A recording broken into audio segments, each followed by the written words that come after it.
Good morning. For those of you I've not had a chance to meet, my name is John Hybush, and I have the honor of being the Executive Director of the Ronald Reagan Presidential Library and Foundation. Before we begin, let's take a moment to thank the VAW 113 Black Eagle Squadron from Naval Base Ventura County for that terrific flyover, a fitting tribute to this morning's ceremony.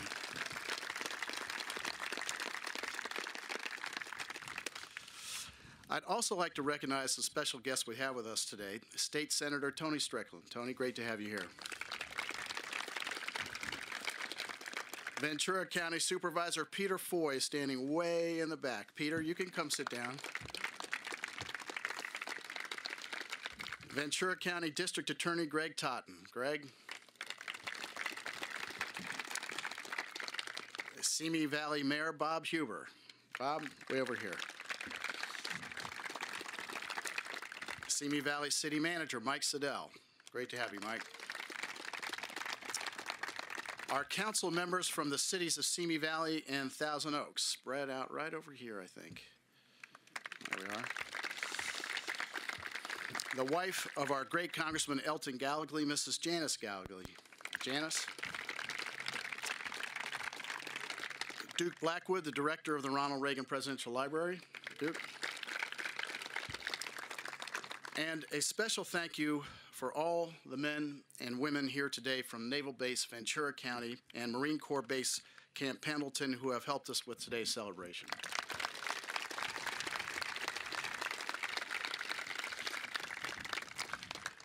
This is the Reagan Library's 8th year working in conjunction with Camp Pendleton to pay tribute to President Reagan on his birthday. We are honored and fortunate to have the support of our fighting men and women from both of these vital military bases. So on behalf of everyone here, and I am sure all Americans, we thank you for your service, all of you.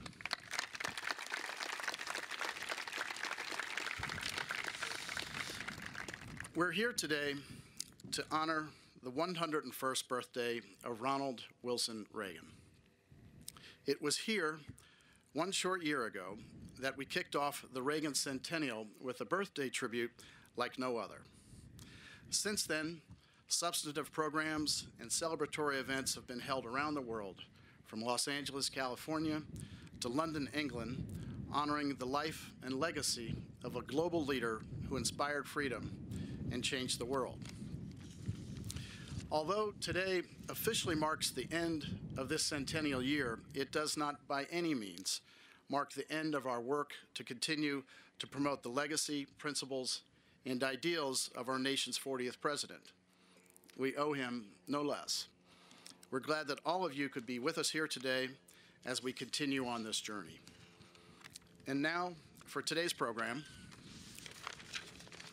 ladies and gentlemen, please rise for the March on the Colors, our national anthem, and the Invocation by Chaplain Olis Mozan, United States Navy.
Let us pray.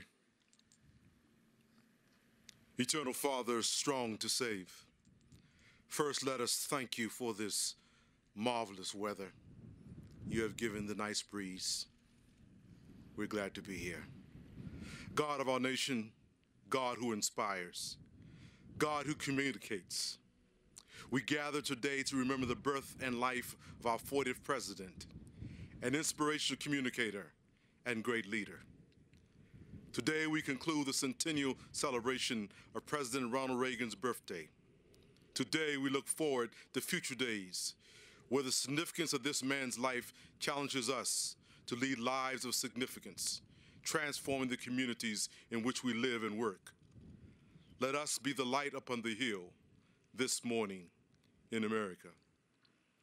Oh Lord, we still believe, as President Reagan once said, we are a nation of freedom, living under God, believing all citizens must have the opportunity to grow, create wealth, and build a better life for those who follow. Let us never fail to strive to make this dream a reality. May we in America live in obedience to your word and never step back from our responsibility to bless the world, for we live with the conviction and confidence that you are the God who continuously will bless us real good. Amen.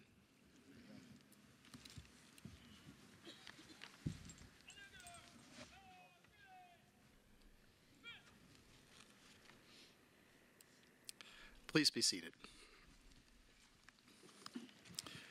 Ladies and gentlemen, the commanding officer, Marine Corps Base Camp Pendleton, Colonel Nicholas Morano.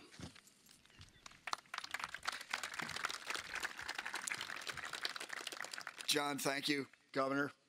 Distinguished guests, ladies and gentlemen, I want to welcome you here this morning to the 101st birthday celebration of President Ronald Reagan. The United States Marine Corps and President Reagan have a long tradition and a long history together, and it is truly our honor to be here on an annual basis to celebrate his life and legacy. If you could, I'd like to introduce to you the Marines who have put so much practice this past week into this ceremony and who have made this a special event year after year. The Honor Guard and the Firing Detail are from Security Battalion, Marine Corps Base Camp Pendleton. The band is the 1st Marine Division Band, the famous Blue Diamond, who has performed magnificently every year at this ceremony and others. Ladies and gentlemen, would you please join me in a round of applause for the Marines here this morning? Thank you all, and Semper Fidelis.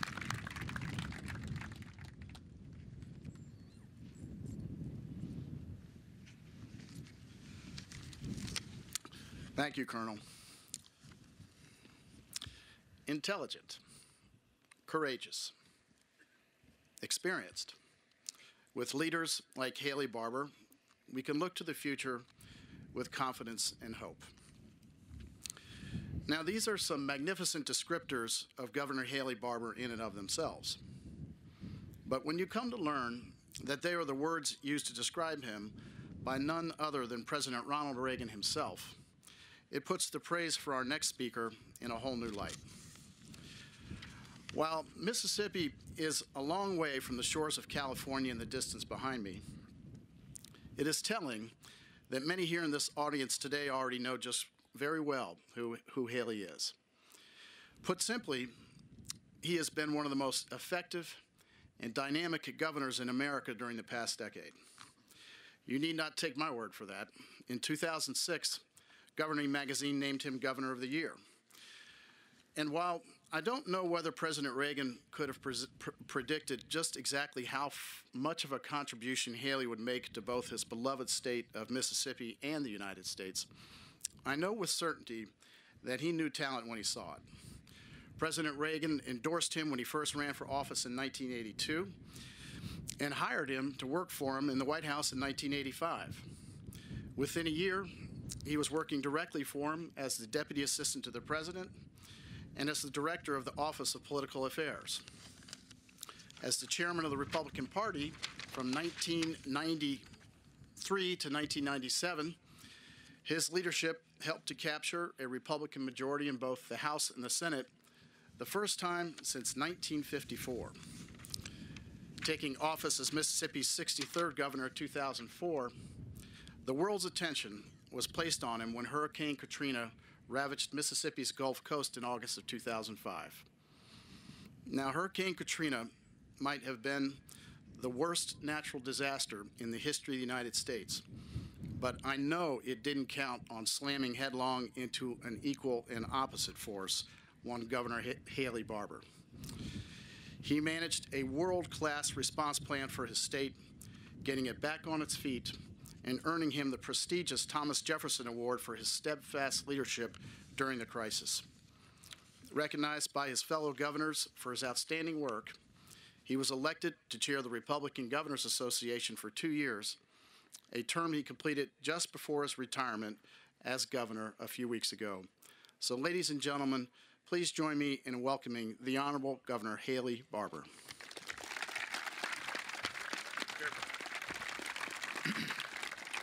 Thank you, John. Thank you, Colonel.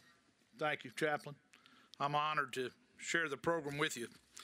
In fact, it's a high honor for me to be asked to speak at the celebration of President Reagan's 101st birthday. And I want to thank Ms. Reagan and John and everybody at the Ronald Reagan Library for this honor. As RNC chairman in 1994, I was delighted President Reagan allowed me to organize an 83rd birthday party for him in Washington for a couple of thousand of his closest friends. It was a big GOP gala featuring Lady Margaret Thatcher, and it was the launching pad for the 1994 campaign that led to the greatest midterm majority sweep of the 20th century. As always, President Reagan was spectacular, and it turned out to be his last public event in Washington. That November, President Reagan wrote me a very generous note about the 1994 victory, and according to Annalise and Marty Anderson's book, Reagan, A Life in Letters, that note was the last personal letter that Ronald Reagan ever wrote anybody. So this opportunity is not only heady stuff for a boy from Yazoo City, Mississippi. It gives me a unique chance as his one-time White House political director to put the 2012 presidential election in the context of Ronald Reagan's Republican Party. Of course, 101 years ago, Ronald Reagan was born into a Democratic family, and he continued to be a Democrat for decades after that. But the Republican Party of 1911 was in what would become a familiar state, a divided party with two wings. Just a year later, Woodrow Wilson, a Democrat and one of only 3 presidents in our history to ever be elected and re-elected without ever receiving a majority of the vote, won the White House because of the split in our party. Wilson got to run against 2 Republican presidents, Theodore Roosevelt and William Howard Taft, because the rift in our party was so great. For nearly 70 years, the Republicans were basically divided. Dewey versus Robert Taft, Rockefeller versus Goldwater, even Ford versus Reagan. But after 1980, Ronald Reagan put a stop to that. He melded the GOP into one broad mainstream. It was and is the conservative party of the United States, and the Democratic Party is the liberal party of the United States. Reagan didn't unite our party by pushing pastels or trying to find the lowest common denominator. You never found Ronald Reagan with his finger up in the wind to try to decide what he ought to be for. He flew under bold, bright colors, and everybody knew what he stood for. He stood for individual freedom and personal responsibility, for smaller, limited government with lower taxes and less spending, with rational regulation. He was a free trader and an internationalist who realized, Colonel, the path to peace was through strength. Certainly, Ronald Reagan was the most conservative president of our lifetime, and the most successful president of our lifetime. In the 2012 campaign, every candidate for the Republican nomination has invoked Reagan and compared him or herself to Reagan. I don't blame them a bit. But let me make sure that one thing is clear about Ronald Reagan's Republican Party. Reagan did not demand or expect everybody to agree with him on every issue. He wasn't a purist. Indeed, one of my favorite Reaganisms from my day at the White House was this: remember, a fellow who agrees with you 80% of the time is your friend and ally, the president used to say. He's not some 20% traitor. President Reagan had an incredibly loyal following, and one reason for this is that Reagan recognized and tolerated the fact that his supporters weren't going to agree with him on every single thing. They knew where he stood. They understood their differences with him on this issue or that one, but they supported him loyally. In 2012, some candidates are vying to be the most conservative candidate, and some voters are seeking purity in their choice. Well, in politics, purity is a dead dog loser. You need unity, and purity is the enemy of unity. But let me make sure one thing about Ronald Reagan's party is clear. Reagan did not demand or expect everybody to agree with him on every issue. My wife and I don't agree on everything, so I don't know why we'd be surprised. Importantly, though, Reagan not only knew that all his supporters wouldn't agree with him on every issue, he also knew that compromise in order to achieve his policy goals was worthwhile. After all, Reagan had a Democrat majority in the House of Representatives every day he was president of the United States. While there were still quite a few conservative House Democrats back then, the president had to compromise to get big things passed. And Lord, did he ever get big things passed. The Reagan economic plan, Social Security reform, immigration reform, the 1986 tax reform bill, just to name a few. These were big and hard to get enacted. But Reagan knew he had a Democrat House, but he also knew he had the skills and the commitment to negotiate the deals and pass the laws that helped end the malaise that had led to the worst recession since the Great Depression. Reagan's work made it morning in America again. Indeed, his policies led to the greatest expansion of economic growth and expanding prosperity in the history of the world. For President Reagan, politics was an aspiration. It was not a destination. He saw and strove to reach that shining city on the hill, but he never imagined he'd get there all in one fell swoop. Instead, he moved us toward that ideal place and the principles it represented. Moving us was what motivated him. Despite his career as an actor, it was not the role to which Reagan aspired, but achieving the goal. He set the highest goals, but accept progress toward those goals, one or a few steps at a time. Ronald Reagan had an ideology, a strong philosophy with matching principles, but he was not an ideologue.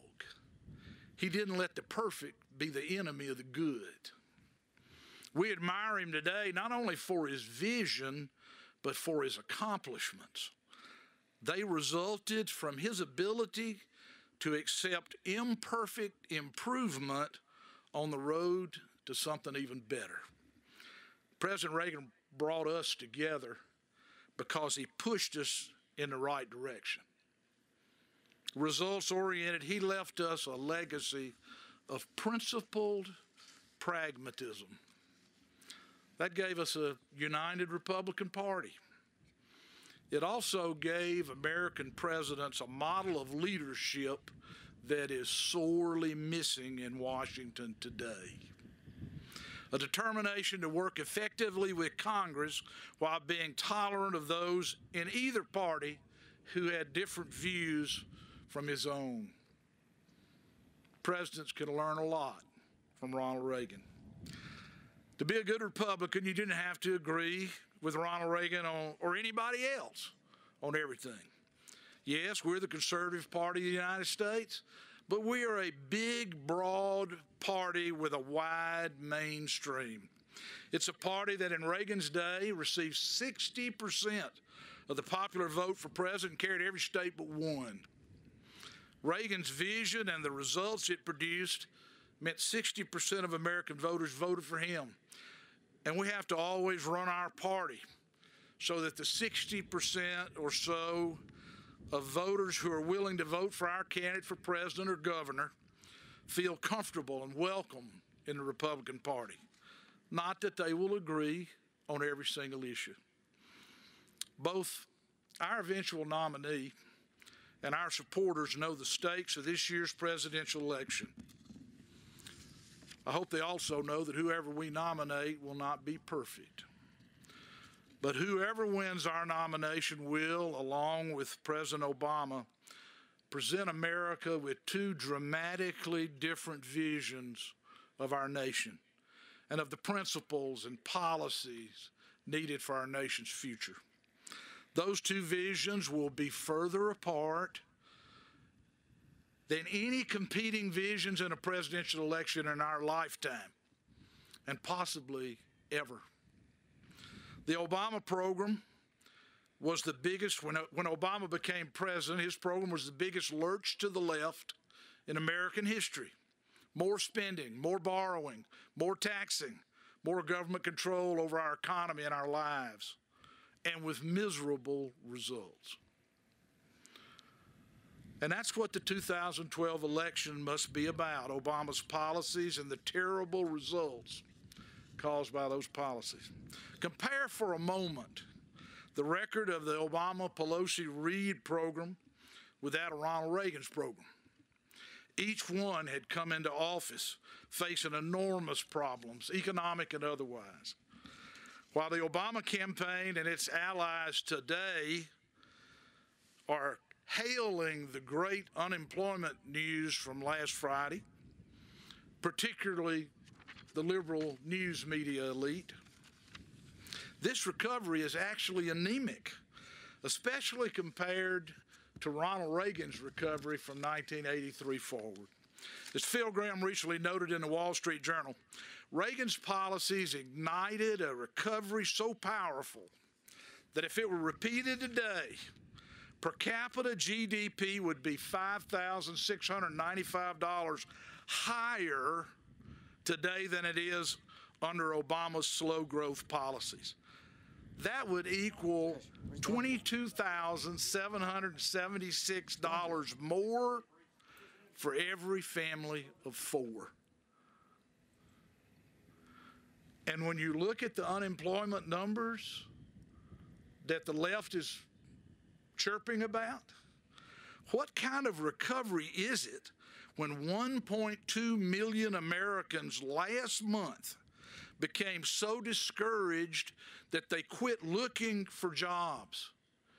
In 1 month alone, in January, 5 times more Americans became so discouraged at their inability to find a job that they quit looking compared to the number who actually got a job.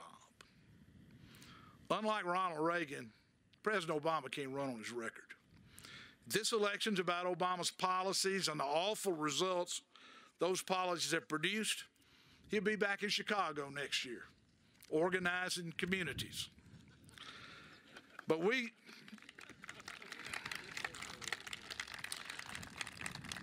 Republicans have to make the campaign a referendum on Obama's record and not get hung up on purity from our nominee. In 1980, I'm told President Carter's political aides celebrated Reagan's nomination, considering him the easiest Republican for Carter to beat. They thought moderate Republicans and independents would abandon Reagan, find him too conservative.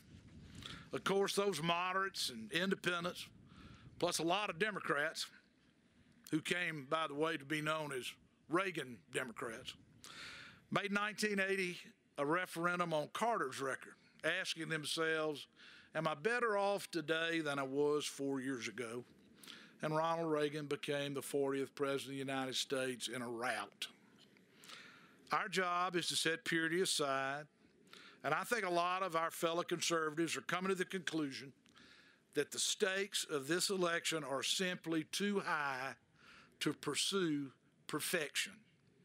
More than anything else, people ask me today, who's got the best chance to beat Obama? That's who I want to be for. I remind them of Bill Buckley's old adage, our duty is to be for the most conservative candidate who can win in November.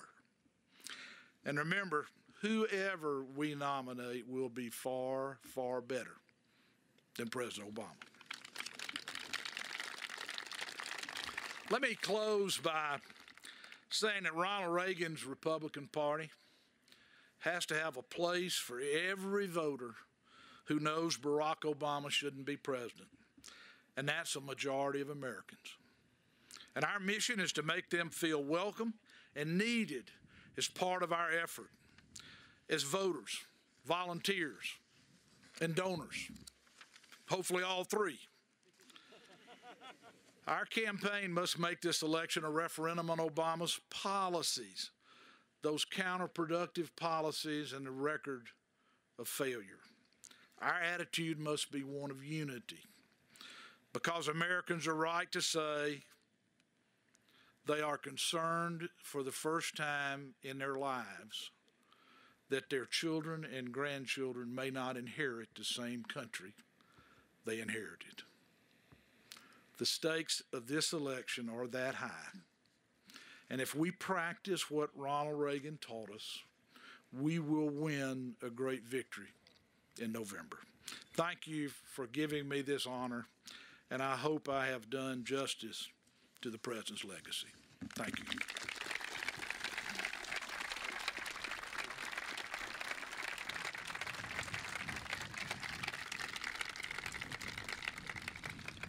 Thank you, Governor, and thank you for a lifetime of public service.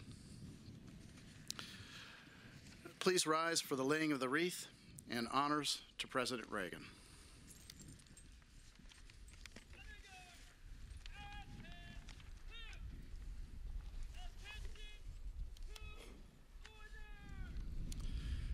The President of the United States has directed that a presidential wreath be laid at the resting place of all former presidents on the anniversary of their birth.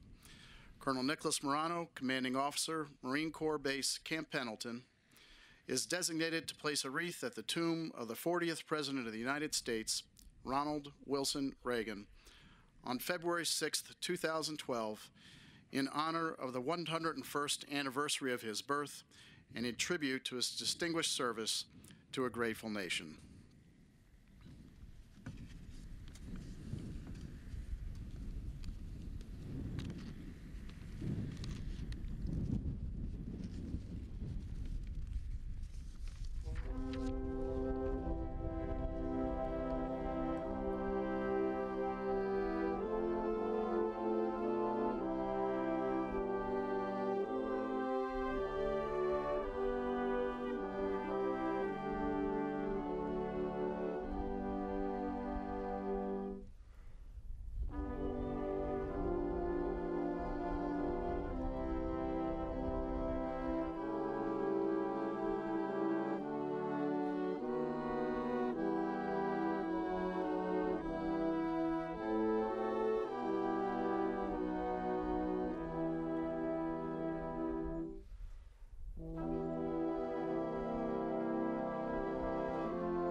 I would now like to invite Bob Huber, Mayor of Simi Valley, and Mayor Pro Tem Barbara Williamson to step forward to lay a wreath on behalf of the city of Simi Valley.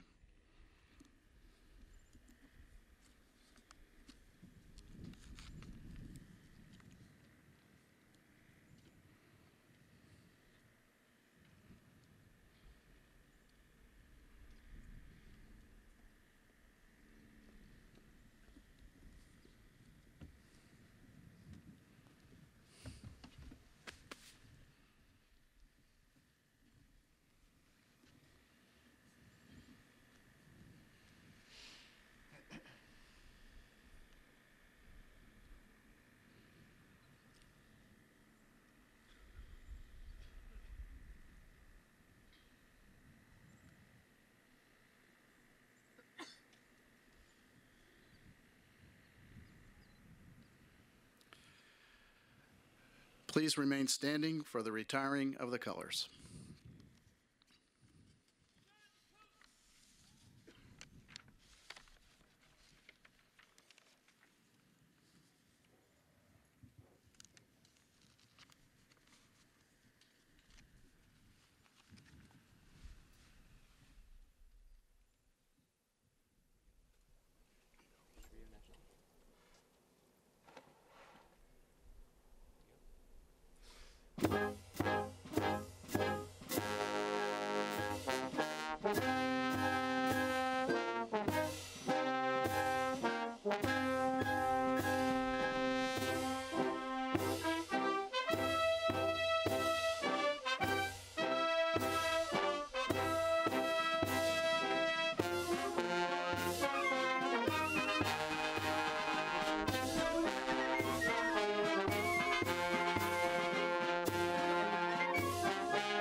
This concludes today's ceremony. Thank you all so much for coming. Please join us inside the doors to your right for your own piece of President Reagan's birthday cake. Thank you all for coming.